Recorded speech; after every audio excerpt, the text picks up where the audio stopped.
The future of the Russia-Ukraine war. It is very difficult to predict the future of a war. The Russian-Ukraine war has progressed so far. What will happen next?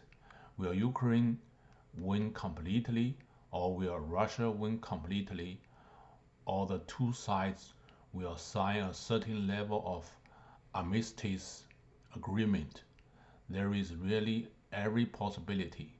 Ukraine has now entered a defensive state, especially after Zelensky's change of commander, replacing the prestigious Zaluzhny, which has affected the morale of the Ukrainian army.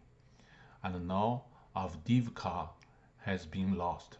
However, US aid has not yet arrived. Ukraine has fewer and fewer mobilizable troops, and Ukraine's difficulty are getting bigger and bigger. Is it possible that Ukraine will completely fail? It is obviously possible.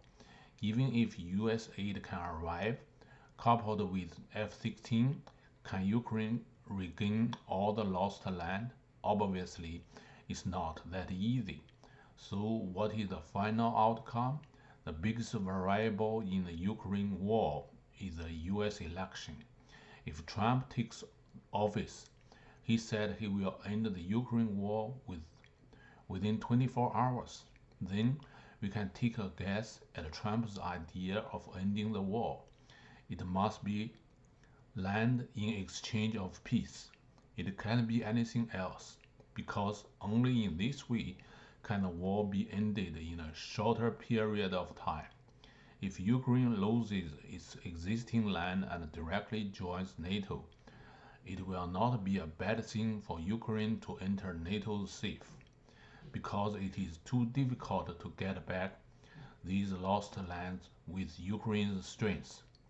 It can be said to be impossible. So if Russia doesn't agree, what is Trump's approach? I think Trump's approach is to allow the US military to participate in the war and let the US Air Force help Ukraine. In this way, Ukraine may be able to win all its lost territory.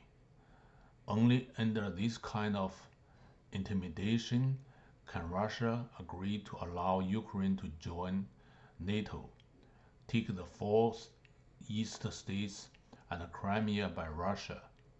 In short, Putin will not stop unless the United States threatens him.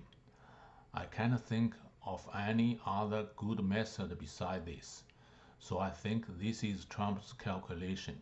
Of course, we have to wait until after the US election to see if this will happen. In short, the current situation is indeed not good for Ukraine.